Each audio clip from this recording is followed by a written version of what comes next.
Today on Forbes, the NFL's Most Valuable Teams 2025. The NFL season gets underway later this week, and its football teams are more valuable than ever.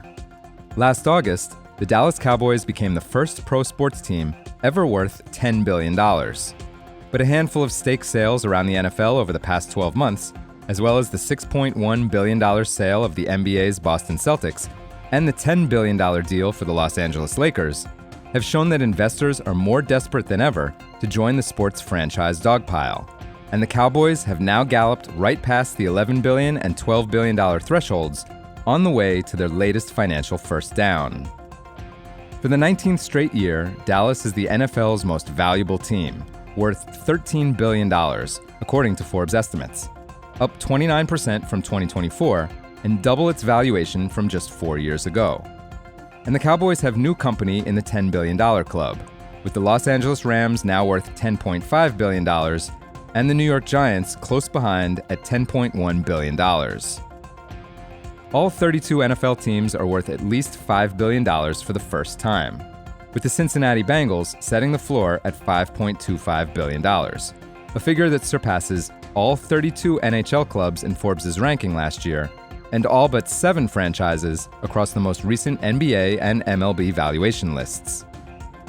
The average team value in the NFL now sits at $7.1 billion, a 25% increase over 2024, and a 104% jump from 2021.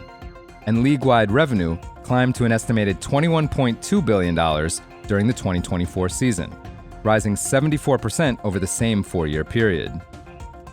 The Cowboys, however, are in a league of their own, with estimated 2024 revenue of $1.2 billion, leading every other NFL team by at least $400 million. In fact, remove the roughly $440 million that every club received from the league office, from national media, sponsorship, and merchandise, as well as a pooled portion of league-wide ticket revenue, and Dallas still collected nearly $800 million in purely local revenue, more than the total revenue of every other team except the Las Vegas Raiders. Even more astonishing, the Cowboys posted operating income of $629 million last season, according to Forbes estimates, meaning Dallas made more in profit than 16 teams logged in revenue. That money-making machine, coupled with the franchise's massive fan base and enduring legacy, has led some bankers to conclude that, while $13 billion seems like a fair price for the Cowboys given pro football's current economics, longtime owner Jerry Jones might draw even higher bids if he ever decided to put the team on the market.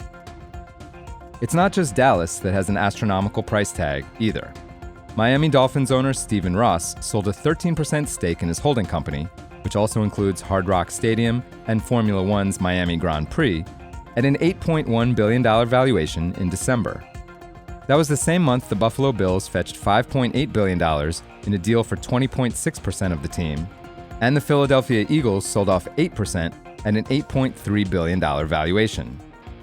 Meanwhile, a 6.2% slice of the San Francisco 49ers sold at an $8.6 billion valuation in May, and the Chicago Bears reached an agreement this past month to sell a roughly 2% stake at an $8.8 billion valuation.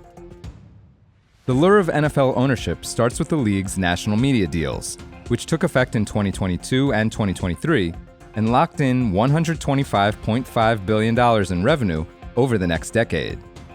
But many around the sport expect that number to end up considerably higher because the league can opt out of most of its agreements in 2029 and secure even better rates, capitalizing on the success the NBA had negotiating an 11-year, $76 billion package with Amazon, ESPN, and NBC last year.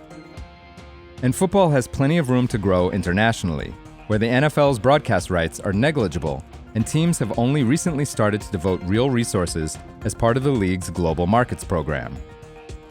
One clear perk of NFL ownership is that it has become nearly impossible to lose money in the league, with the 32 teams averaging $127 million in operating income last season, and no team falling below $21 million, according to Forbes estimates.